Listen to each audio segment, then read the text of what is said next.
और इसी के साथ खबरों में आगे बढ़ते हुए इस बीच एक बड़ी खबर का रुख करेंगे धमतरी से। खबर है जहां पर बालोद के दौरे पर सीएम भूपेश बघेल धमतरी के देवांगन समाज के सम्मेलन में शिरकत करेंगे। जानकारी आपको देते, बालोद के आदर्श विवाह कार्यक्रम में शामिल होंगे। मां कर्मा महोत्सव में भी शामिल होंगे सीएम भूपेश बघेल। पुरुद विधानसभा के सेमरा सी पहुंचेंगे सीएम और शाम 5 बजे पहुंचेंगे सीएम भूपेश बघेल। तो शाम 5 बजे का भी उनका कार्यक्रम रहने वाला है। धमतरी और बालोद का दौरा बेहद मायने रखता है। सीएम भूपेश बघेल का यह दौरा मां कर्मा महोत्सव में शिरकत भी करेंगे। धमतरी के देवांगन समाज के सम्मेलन में शिरकत करेंगे और फिर मां कर्मा महोत्सव में भी शिरकत करेंगे। तो बालोद में आदर्श विवाह कार्यक्रम में भी शामिल होंगे। यानी कि आज कई कार्यक्रम सीएम भूपेश बघेल के बताए जा रहे हैं। धमतरी और बालोद के दौरे पर सीएम भूपेश बघेल है और इस दौरान कई कार्यक्रमों का हिस्सा रहेंगे।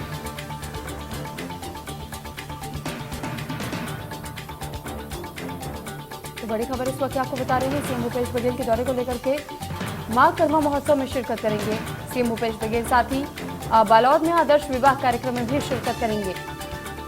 तो कई बड़े कार्यक्रम रहने वाले हैं जिसमें कि शिरकत करेंगे सीएम भूपेश बघेल। पुरुद विधानसभा के सेमरा सी पहुंचेंगे सीएम और आज और अन्य कार्यक्रम भी धमतरी बालोद के दौरे पर सीएम भूपेश बघेल बताए जा रहे हैं, जिसके बाद कई कार्यक्रम होने जा रहे हैं और इन सभी कार्यक्रमों में हिस्सा लेंगे।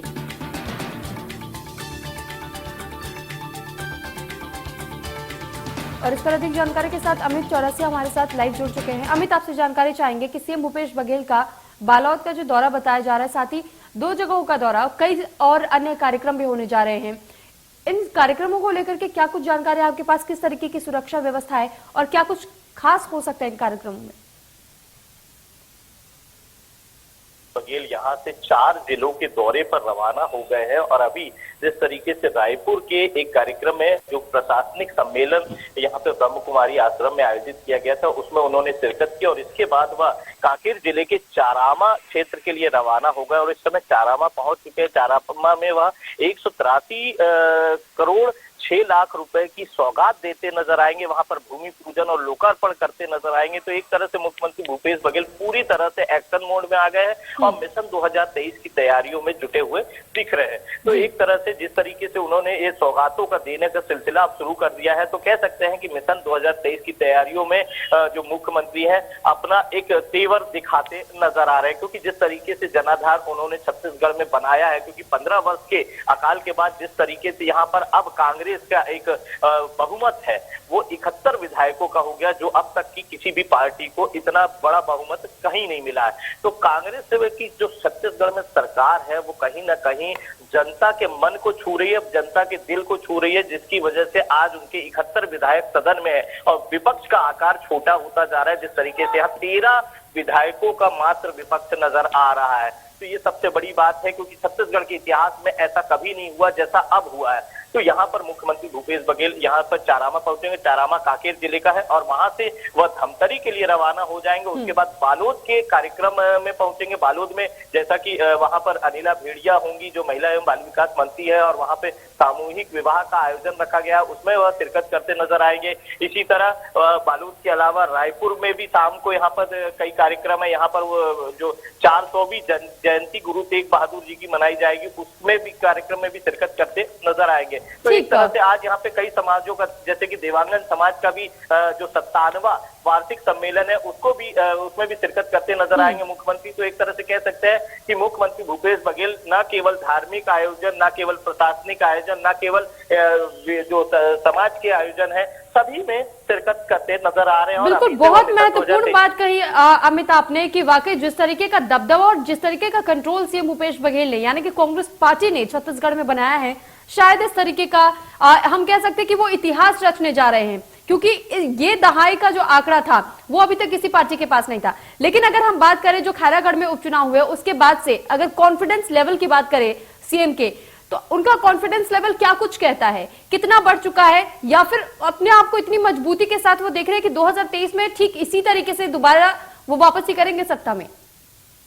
बिल्कुल जिस तरीके से यहाँ पे मुख्यमंत्री भूपेश बघेल क्योंकि खैरागढ़ का उपचुनाव जो था वो सत्ता का सेमीफाइनल यानी मिशन 2023 का सेमीफाइनल कहा जा रहा था और इसमें दोनों ही पूर्व मुख्यमंत्री डॉक्टर रमन सिंह से लेकर मुख्यमंत्री भूपेश बघेल की प्रतिष्ठा दांव पर लगी थी। लेकिन यहाँ पर मुख्यमंत्री भूपेश बघेल अपनी नई रणनीति के तहत जिस तरीके से उन्होंने जिले बनाने की घोषणा की और उसके बाद एकदम से भाजपा के हाथ से खैरागढ़ फिसलता हुआ नजर आ रहा है। ऐतिहासिक जीत यहाँ से उनके प्रत्याशी ने दर्ज की है। लगभग 20,176 मतों से उनके प्रत्याशी ने यशोदा वर्मा ने यहाँ से अपनी विधायकी अपने कब्जे में की। तो एक तरह से मुख्यमंत्री भूपेश बघेल की जो नई रणनीति काम करती नजर आ रही है, तो कहीं ना कहीं मुख्यमंत्री भूपेश बघेल का जो कॉन्फिडेंस लेवल की आप बात करती नजर आई तो निसंदेह वो काफी हाई लेवल पे पहुंच चुका और जिस तरीके से जोश से लबरेज नजर आ रहे हैं, क्योंकि कहीं ना कहीं कांग्रेस में जिन भी राज्यों में सरकार उसमें छत्तीसगढ़ की सरकार काफी अच्छा काम करती नजर आई और छत्तीसगढ़ को लगातार यहाँ केंद्र सरकार भी पुरस्कृत करती नजर आई। अमित, यानी कि हम ये मानते हुए चले कि सीएम भूपेश बघेल के पास कहीं ना कहीं फुल प्रूफ प्लान है कि अगर सत्ता पर काबिज रहना है और दोबारा वापस ही करना है सत्ता में, तो किस तरीके से युवाओं को प्रोत्साहित करना है, साथ ही साथ रोजगार देना है। क्योंकि हमने ये भी देखा कि जिस तरीके से अभी तक के सरकारों में जहां एक तरीके से छत्तीसगढ़ कर्ज में भले डूबा था, लेकिन जब छत्तीसगढ़ में सीएम भूपेश बघेल आए उसके बाद से रोजगार के भी दरवाजे खुले और साथ ही साथ कहीं ना कहीं युवाओं को भी आगे बढ़ने का रास्ता दिया जा रहा है। और अब जिस तरीके से अभी आपने बात की कि 72 ये आंकड़ा बहुत ज्यादा मायने रखता है कि इस तरीके की पहली एक तरीके से हम कह सकते हैं कि ये मजबूती दूसरी पार्टियों के पास में नहीं थी जो कि सीएम भूपेश बघेल के पास है, क्योंकि कहीं ना कहीं भूपेश बघेल की जो रणनीति है वो काफी काम आती है और वो काफी थिंक टैंक की तरह काम कर रहे हैं। इस समय अगर हम बोले कि कांग्रेस का थिंक टैंक बन गए हैं मुख्यमंत्री भूपेश बघेल, तो कहना कोई अतिशयोक्ति नहीं होगी, क्योंकि जिस तरीके से वह अपने नई रणनीति का उपयोग करते हैं और नई रणनीति के तहत उन्होंने खैरागढ़ चुनाव भी जीता और आने वाले मिशन 2023 के लिए अब उन्होंने यहाँ पर सर्वे शुरू कर दिया है। मतलब 90 सीटों के सर्वे का काम शुरू कर दिया है, जिसमें यहाँ पर वो भाजपा की उन सीटों पर भी सर्वे करते नजर आ रहे हैं जहां पर उनकी पार्टी कमजोर रही। क्या कारण रहे? क्योंकि अब उनकी नजर उन 13 सीटों पर भी है जो इस समय भाजपा के कब्जे में है। तो एक तरह से कहा जा सकता है कि मुख्यमंत्री भूपेश बघेल पूरी तरीके से एक रोड मैप तैयार कर चुके हैं और बाकायदा अब वो इस गढ़ को छत्तीसगढ़ में जिस तरीके से उनकी पार्टी काम करती नजर आ रही है, 71 विधायक उनके साथ है और साथ ही अब उनकी नजर अन्य जो सीटें हैं 14 से 20 सीटें, उन 20 सीटों पर भी अब कब्जे की कवायद शुरू कर अमित, 70 से 72 विधायक उनके समर्थन में हैं। साथ ही आपने कहा कि 13 और ऐसी सीटें हैं जिन पर सीएम भूपेश बघेल की कहीं ना कहीं नजर है। लेकिन जब हम बात दो पार्टियों की करते हैं, कांटे की टक्कर अक्सर हमें कई राज्यों में सिर्फ कांग्रेस और बीजेपी के बीच देखने मिलती है। छत्तीसगढ़ में भी यही दो पार्टियां जिनके बीच में कांटे की टक्कर हम मान सकते हैं। ऐसे में कितना चुनौतीपूर्ण माहौल बीजेपी के लिए तैयार कर चुके हैं अब तक सीएम भूपेश बघेल?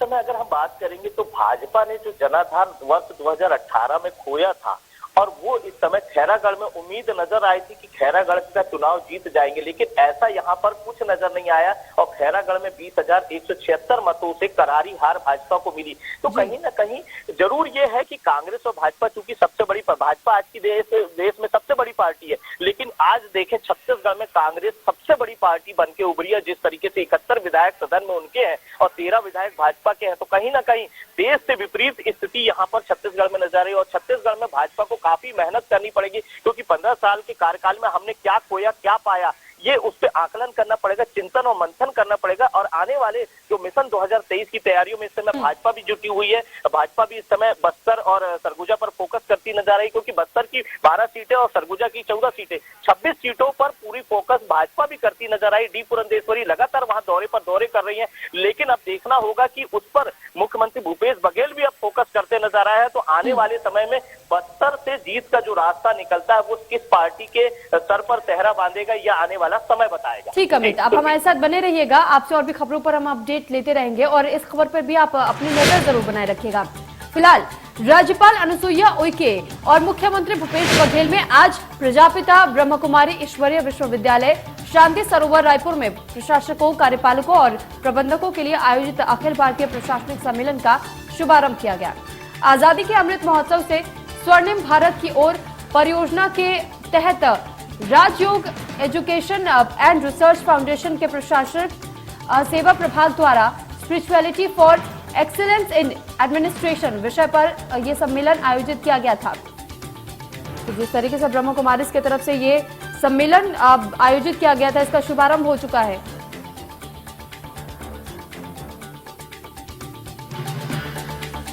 तस्वीरें भी हम आपको दिखा रहे हैं, यहाँ पर राज्यपाल भी पहुंचे हुए थे। एक बार फिर अमित चौरसिया का रुख करेंगे, हमारे साथ लगातार बने हुए हैं। अमित, आपसे जानकारी चाहेंगे, जो ब्रह्मा कुमारीज की तरफ से जो सम्मेलन आयोजन किया गया था, साथ ही यहाँ पर सीएम भी पहुंचे हुए थे और ये भी कहा जा रहा था कि राज्यपाल भी पहुंचे हुए थे, ये सम्मेलन कितना महत्वपूर्ण हो सकता है, क्या कुछ जानकारी इसको लेकर?